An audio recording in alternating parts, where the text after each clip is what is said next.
Hello everyone, कैसे हैं आप। आई होप आप घर पे अच्छे से होंगे। मेरे प्यारे बच्चों, we are preparing for term 2 exam, right. तो चैप्टर नंबर 9 अभी हमारा लास्ट स्टेज पे है, that is application of trigonometry. ये बस अभी खत्म होने वाला है। इस चैप्टर का मैं अभी तक आपको एनसीईआरटी कंप्लीट करवा चुका हूं, जिसमें टोटल है 23 क्वेश्चंस इंक्लूडिंग एग्जाम्पल्स, ठीक है। उसके बाद मैंने आपको बोला था यार एनसीईआरटी एग्जाम्पलर तो 101% आपको प्रैक्टिस करनी है।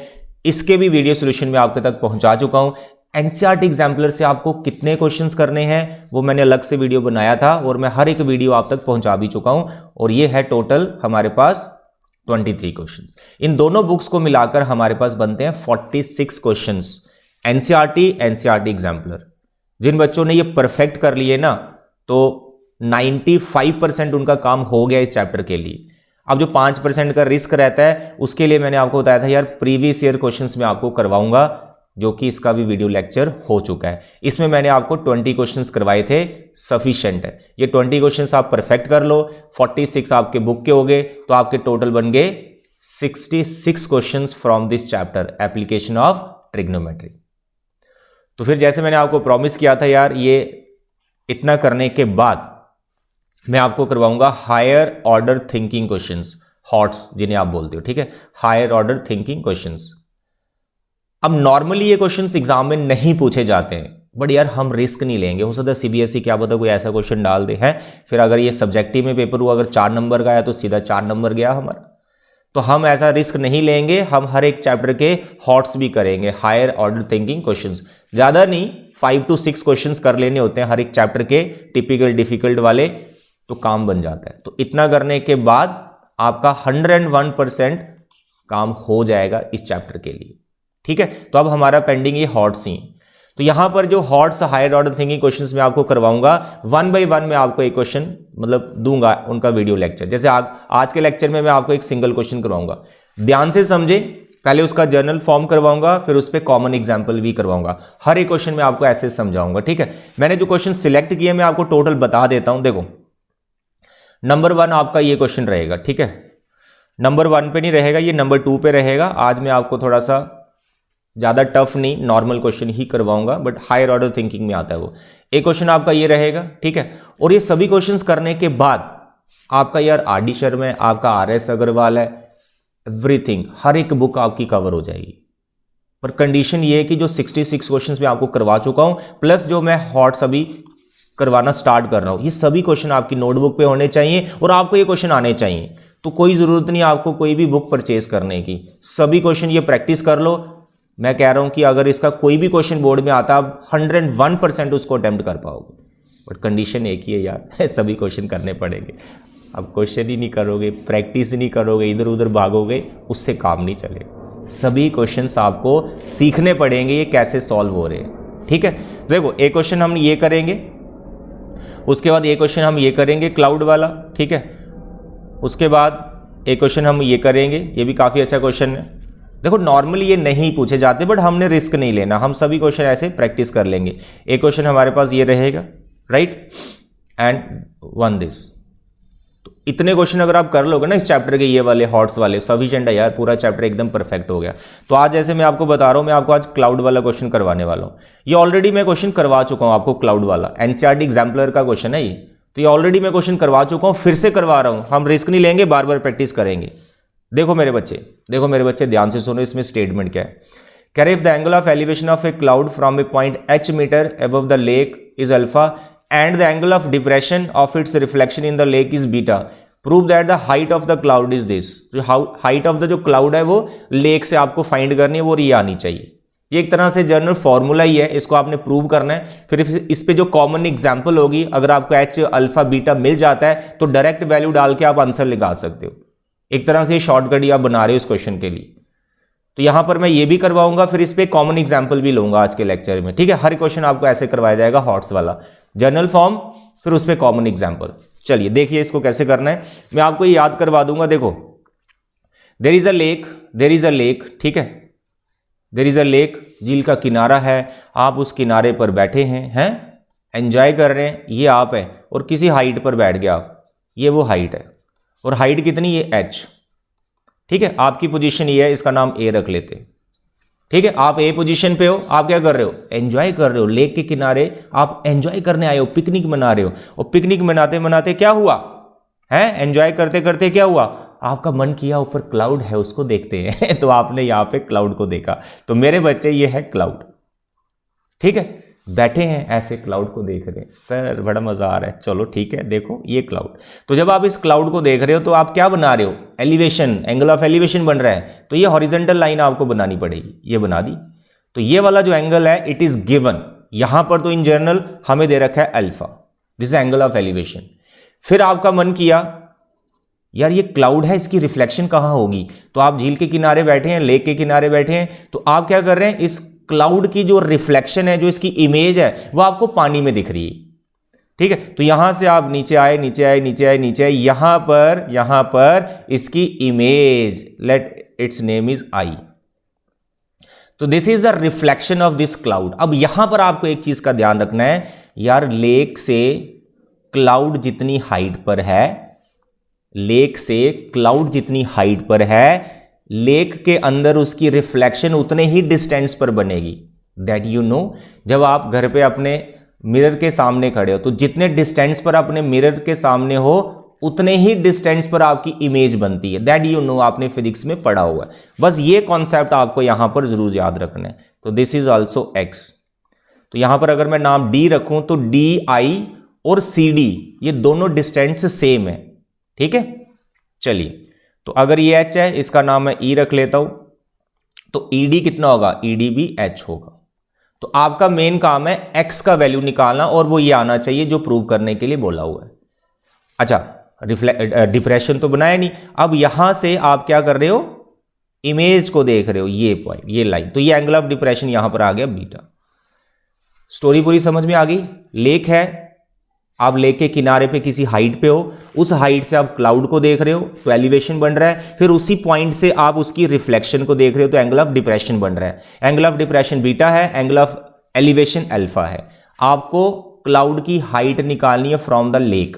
जब ऐसे ही बोल सकता है कि लेक के अंदर जो उसकी रिफ्लेक्शन है उसका कितना डिस्टेंस है, लेक और रिफ्लेक्शन के बीच में बात एक ही होगी, ठीक है।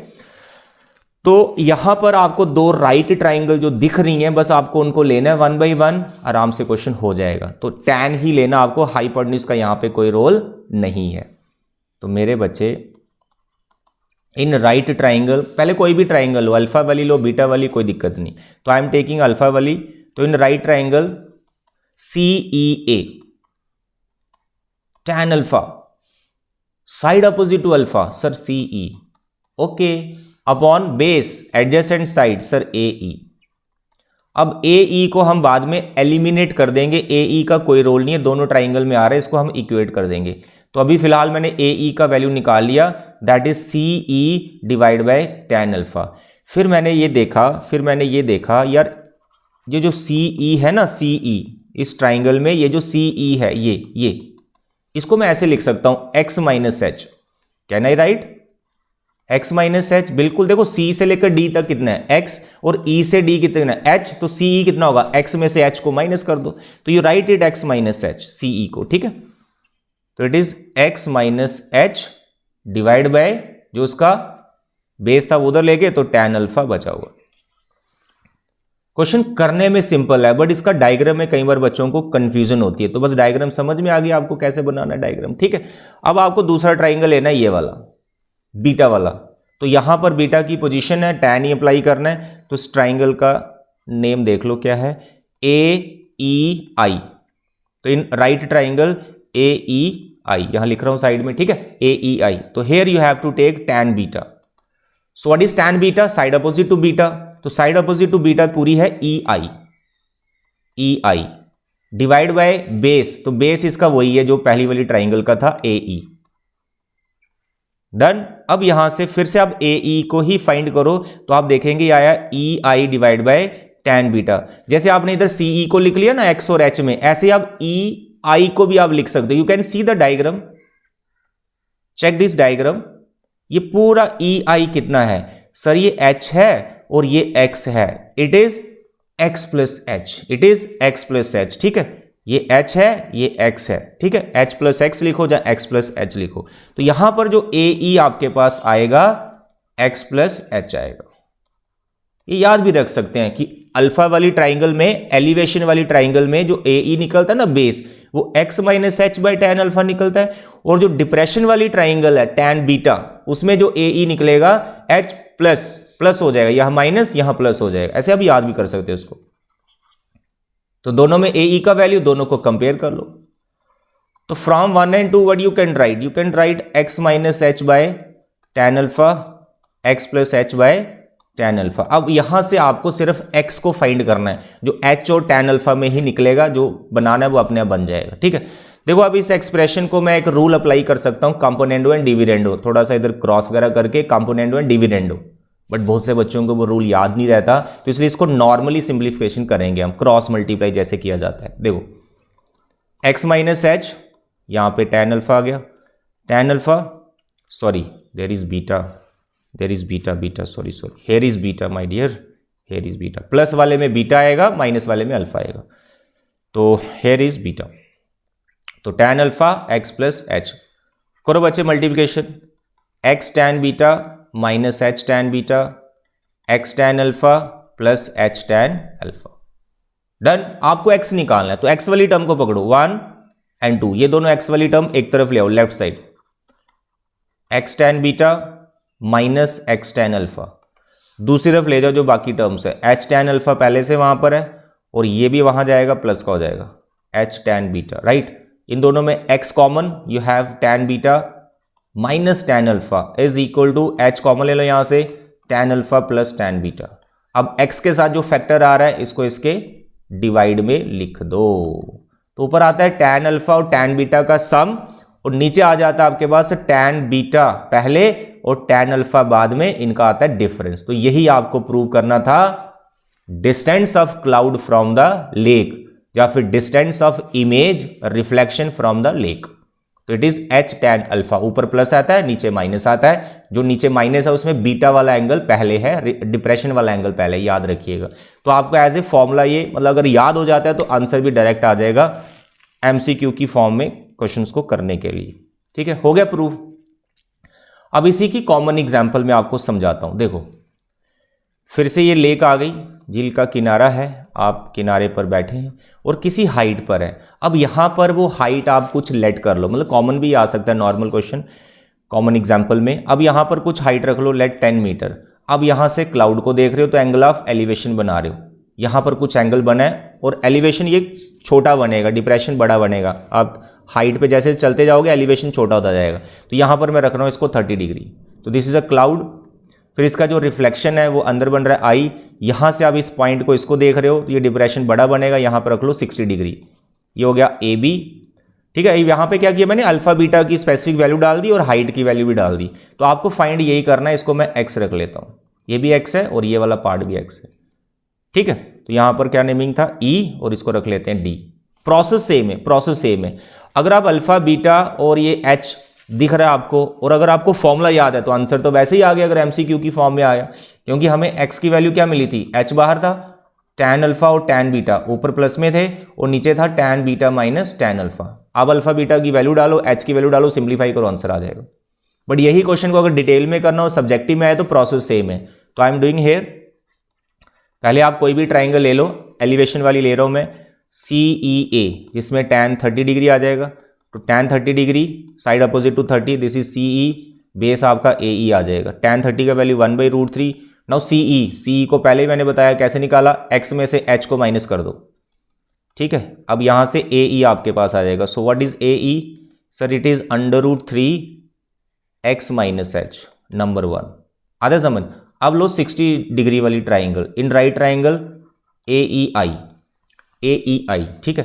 अब इसमें टैन 60 डिग्री अपोजिट टू 60, पूरा नाम है उसका EI, बेस इसका AE, tan 60 √3। What is EI, पहले बताया मैंने आपको, x प्लस एच।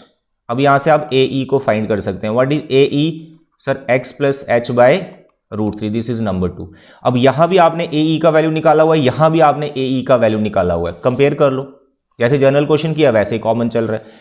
तो यहां पर जब आप कंपेयर करेंगे you will get here √3 x plus H, और यहां पर आपके पास here is x minus H not plus, यहां पर है 1/√3, ठीक है, 1/√3 x प्लस एच। अब करो क्रॉस मल्टीप्लाई, ये √3 आपका इधर आ जाएगा, 3 हो जाएगा। अब कर लो bracket open, you will see here is 3x minus 3h x plus H, x find करना है, 3x, ये x इधर आ गया, h प्लस 3h, h का वैल्यू भी डाल सकते हैं, अभी मैंने डाला नहीं, लास्ट में डाल देंगे, ठीक है। यहाँ पर हो गया टोटल 4h, और यहाँ पर आपके पास x आ गया 4h/2, so what is x? It is 2h। What is x? It is 2h। Now can you tell me the x? Sir it is given, h is given, what is that? 10। पहले value डाल दो, बाद में डालो, कोई दिक्कत नहीं। तो आपके पास जो x है वो टोटल आ गया 20 मीटर, ठीक है, दैट्स ऑल। तो ये आ गया क्लाउड का distance from the lake. Common example में आप इसको ऐसे कर सकते हैं। तो इस क्वेश्चन को प्रैक्टिस जरूर करना यार, ये क्वेश्चन मतलब बोर्ड में आ रखा है, अल्फा बीटा एच में नहीं, यहां पर स्पेसिफिक एंगल थे तो बोर्ड में ये क्वेश्चन आ रखा है, ठीक है। तो ये था बच्चे आज का क्वेश्चन हायर ऑर्डर थिंकिंग का, अच्छे से प्रैक्टिस करो। इसी तरह से एक एक क्वेश्चन में आपको डिटेल में कराऊंगा, पहले जर्नल फिर कॉमन एग्जाम्पल, जर्नल फिर कॉमन एग्जाम्पल, एकदम चैप्टर हमारा परफेक्ट हो जाए।